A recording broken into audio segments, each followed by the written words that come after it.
वो कहते हैं ना कि बात जब जियो पॉलिटिक्स की आती है तो कोई दोस्त नहीं होता और ना ही कोई दुश्मन होता है, बस वही आपका दोस्त होता है जो आपके देश को बेनिफिट दिला सके।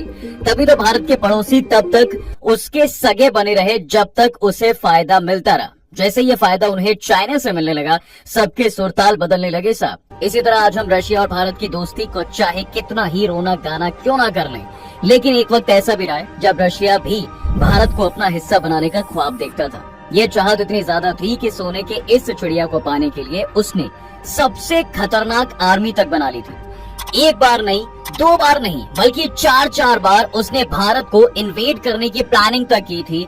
एक तरफ तो अब भारत अपनी आजादी तक के लिए जूझ रहा था, वहीं दूसरी तरफ रशिया के पास सोना, पैसा, पावर कुछ कम नहीं था। अगर वो हमला करता तो शायद जीत भी जाता, लेकिन फिर वो पीछे हट गया। इतिहास के इस चैप्टर के बारे में अक्सर लोग कम ही बात करते हैं, मगर सवाल ये आता है कि आखिर क्या रीजन था जिसने रशिया को रोक दिया। क्यों बड़े बड़े देशों के साम्राज्य को जीतने वाला ये देश भारत पर आकर रुक गया, और कैसे इसे अपना बनाने की जगह इसने भारत को अपना दोस्त बनाना ज्यादा बेहतर समझा। रशिया इंडिया रिलेशंस की ये पूरी कहानी क्या है, चलिए जानते हैं आज के इस वीडियो में। भारत और रूस की दोस्ती आज इतनी गहरी है कि कई वेस्टर्न कंट्रीज ऐसे ही दोस्त बनने की सपने देखते हैं। कई सुपर पावर तो अक्सर इसे तोड़ने की साजिश रचते हैं, तो कुछ ऐसे भी है जो भारत पर तंज कसने से पीछे नहीं रहते। उनको तो प्रॉब्लम इस बात से भी है कि यूक्रेन रशिया वॉर में पश्चिम देशों के कड़े विरोध के बावजूद भारत ने आखिर क्यों रशिया का साथ नहीं छोड़ा।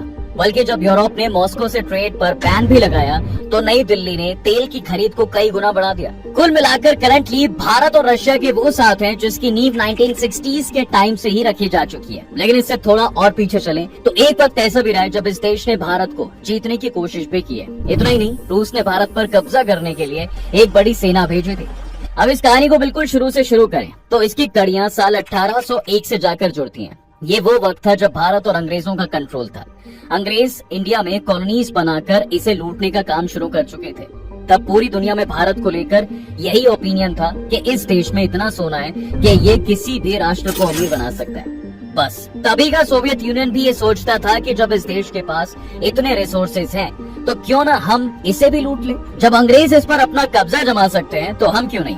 दरअसल इस दौर में तब रशिया पर रशियन एम्पायर का रूल चलता था और इसके राजा पॉल वन थे। यूरोप के कई प्रोविंसों को तो तब वो अपना ही बना चुके थे, लेकिन तब दुनिया में एक और शक्ति थी जिसके चर्चे बहुत बढ़ रहे थे। ये था ब्रिटिश एम्पायर जो अपनी कॉलोनीज को फैला रहा था। फिर रशिया की इस ताकतवर राजा की नजर जब भारत पर पड़ती है तो उन्हें समझ में आया कि इसी तरह से अगर ब्रिटिश अपना दांव खेलते रहे तो जल्द ही पूरे इंडियन सब कॉन्टिनेंट पर उनका ही रूल होगा और वो इस देश से सारी वेल्थ चुरा कर केवल अपनी वेल्थ भरेगा। जाहिर था एक दूसरे एम्पायर को उभरता देख रशियन एम्पायर ने सोचा कि क्यों ना फ्रेंच एम्पायर से मिलकर ब्रिटिश एम्पायर के डाउनफॉल की कहानी लिख दें, नहीं तो ये साम्राज्य पूरी दुनिया में सबसे पावरफुल बन जाएगा। बस इसी बात को ख्याल में रखते हुए रशिया एम्पायर के राजा पॉल वन ने नेपोलियन से मुलाकात की और उन्हें ये प्रपोजल दिया, क्यों ना फ्रेंच और रशियन सेना मिलकर इंडियन सब कॉन्टिनेंट की तरफ मोर्चा करें और वहाँ से ब्रिटिशर्स को बाहर खदेड़ फेंके। अब ताकत की चाह तो फ्रांस को भी थी। नेपोलियन ने तो पूरे यूरोप में ब्रिटिश साम्राज्य के खिलाफ जंग छेड़ रखी थी।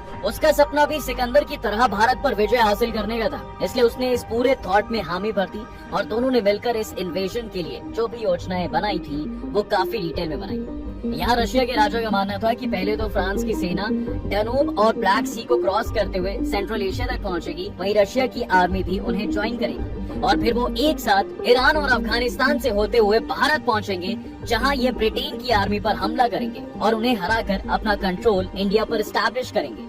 अपने इसी प्लान को सच बनाने के लिए तब 70,000 फ्रेंच और रशियन सोल्जर्स इंडिया की तरफ बढ़ने चाहिए थे। लेकिन जब इस प्लान को एग्जीक्यूट करने की बारी आती है तो नेपोलियन इससे पीछे हटने लगे। उन्हें इस बात पर भी शक होने लगा कि ये प्रैक्टिकली पॉसिबल है भी या नहीं। उन्हें लगने लगा कि ये एक विनाशकारी योजना है जिसमें रूस और फ्रांसीसी सेनाएं बिना किसी हेल्प के दुश्मनों से घिरे सेंट्रल एशिया की तरफ बढ़ेंगी और हजारों मील का सफर करेंगे। मगर उनके पास ना तो रास्ते में अवेलेबल रिसोर्सेज होंगे और ना ही उनके पास खाने के लिए प्रॉपर फूड होगा, और अगर वो ये रास्ता भूले तो वापस आने का भी कोई तरीका नहीं होगा। ले देकर उन्होंने इस प्रपोजल को रिजेक्ट कर दिया और यहाँ नेपोलियन ने तो हाथ पीछे खींच लिए। लेकिन रशिया के पॉल वन ने हार नहीं मानी साहब। उन्होंने योजना बनाई कि वो 22,000 सेना के अकेले ही योजना बनाएंगे और पूरा नहीं तो कम से कम आधे इंडिया को तो अपने कब्जे में ले लेंगे, ताकि इससे ब्रिटिशर्स के बढ़ते इन्फ्लुएंस को भी मात मिल सके। मगर यहाँ पर दिक्कत ये थी कि रशियन एम्पायर के पास इतने सैनिक थे ही नहीं जिन्हें वो ऐसे खतरनाक मिशन पर भेज सके। फिर भी 1801 में जार पॉल ने ऐसी रूसी सेना की सबसे खतरनाक रेजिमेंट के एक चीफ कमांडर को बुलाया और उनसे इस काम को अंजाम देने के लिए कहा। लेकिन यहाँ पर प्रॉब्लम ये थी कि रूसियों के पास भारत तक पहुँचने के बारे में कोई सटीक नक्शा नहीं था। इसके साथ ही भारत में ब्रिटिश सेना की ताकत के खिलाफ लड़ाई करने के लिए उनके पास जरूरी जानकारी की भी बहुत कमी थी।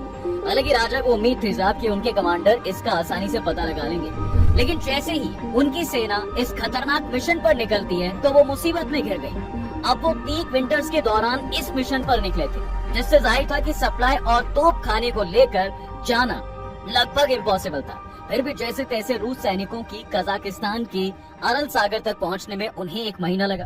जब वे अगला कदम उठाने की तैयारी ही कर रहे थे, तभी दूसरी तरफ रशिया में एक बड़ी घटना हुई और पॉल I का असैसिनेशन कर दिया गया। ऐसे में बाद में आए एम्परर ने फिर सेना को वापस बुला लिया और इस मिशन को छोड़ दिया गया। लेकिन ये कोई आखिरी बार नहीं था जब रशिया ने भारत को पाने का सपना देखा था। हालांकि उनके जाने के बाद भी ये सपना जिंदा रहा और फिर बाद में जब अलेक्जेंडर I का शासन आया तो उन्होंने भी नेपोलियन के साथ मिलकर एक ट्रीटी साइन करने की कोशिश की, जिसमें उन्होंने डिसाइड किया कि ईस्टर्न हेमिस्फीयर रशिया का ही होगा, वही वेस्टर्न हेमिस्फीयर पर केवल फ्रेंच रूल करेंगे। लेकिन इन दोनों के बीच ब्रिटिश एम्पायर को रोकने की पूरी कोशिश की जाएगी और उनके फैलाव को इंडियन सब कॉन्टिनेंट पर काम करना होगा।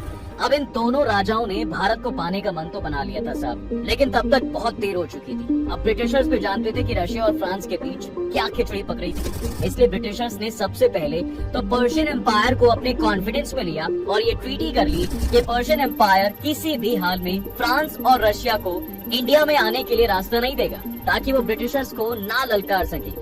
अब इसके लिए क्योंकि पर्शिया ने हामी भर दी थी, इसलिए रशिया और फ्रांस की एक और बड़ी कोशिश पूरी तरह नाकाम हो गई। हालांकि अपने इस मिशन पर वो निकल तो गए थे, लेकिन उन्हें पैसेज नहीं मिला, तो थक हार कर इन दोनों देशों की सेना को फिर से वापस आना पड़ा। कुल मिलाकर 2 इन्वेशन फेल हो चुके थे, लेकिन 40 साल बाद रशिया को फिर से आस जगी कि वो इंडियन सब कॉन्टिनेंट जीतने के लिए आगे बढ़ेगा और इसकी शुरुआत वो अफगानिस्तान से करेगा। इस पूरे खेल को नाम दिया गया था द ग्रेट गेम। इसके तहत रशिया और ब्रिटिशर्स के बीच जियोपॉलिटिकल राइवलरी की वो आग लगी साहब। ये पूरे एशिया को पाने के लिए दोनों देशों ने अपनी ताकत आजमाई थी। इसमें एक सबसे इम्पोर्टेंट रोल था रशिया के जनरल अलेक्जेंडर दुआ का, जिन्होंने रशिया के राजा को यह आश्वासन दिया था कि वो पर्शियंस को मना लेंगे। उन्होंने भी प्लान बनाया कि रशियन सोल्जर्स जाएंगे और सीधा रशिया से ऑल द वे पर्शिया, फिर अफगानिस्तान और फिर इंडिया में एंटर होके ब्रिटिशर्स को बिल्कुल खदेड़ देंगे।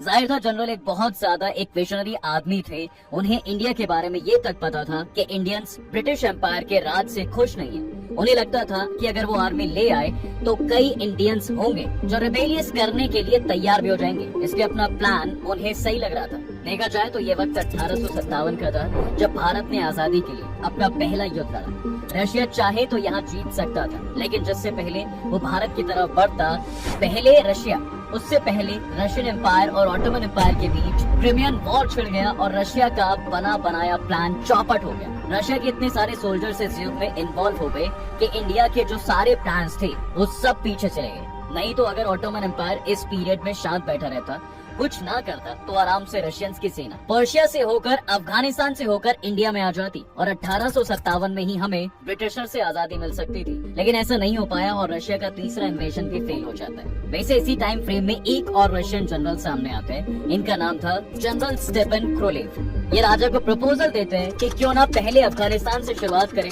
यहाँ हम पहले कम नंबर ऑफ सोल्जर्स को लेकर जाएं और अफगानिस्तान में जो ट्राइबल लीडर्स हैं उनको ट्रेनिंग दें। ऐसे में अगर वो हमारे अलाय बन गए तो फिर अफगानिस्तान के साथ मिलकर उनके नंबर्स का इस्तेमाल करके वो ब्रिटिशर्स पर अटैक कर पाएंगे। अब इस प्लान पर भी काफी विचार होता है, लेकिन इसे एग्जीक्यूट करने से पहले ही रशिया ऑटोमन एम्पायर से हार गया और इसी के साथ 4 बार रशिया का भारत को पाने का सपना चकनाचूर हो गया। इधर अब रशिया तो हार गया, लेकिन ऐसा नहीं है कि ब्रिटिशर्स ने खुद को बचाने के लिए कुछ नहीं किया, बल्कि जब उन्हें रशिया की इस प्लान की भनक लगी तो वो अपनी लेगेसी बचाने के लिए और ब्रिटिश एम्पायर को किसी भी खतरे से रोकने के लिए उन्होंने अफगानिस्तान को ढाल की तरह इस्तेमाल किया। उन्होंने अफगान के साथ ट्रीटी कर ली और उसमें ये डिसाइड किया गया कि अफगानिस्तान एक बफर जोन रहेगा और रशियन एम्पायर अफगान का इस्तेमाल करके इंडिया पे अटैक नहीं करेंगे। और यहीं पर बताया जाता है कि ग्रेट गेम जो था वो ब्रिटिशर्स और रशियंस के बीच में इंडियन सब कॉन्टिनेंट को लेकर उसका खात्मा हो गया।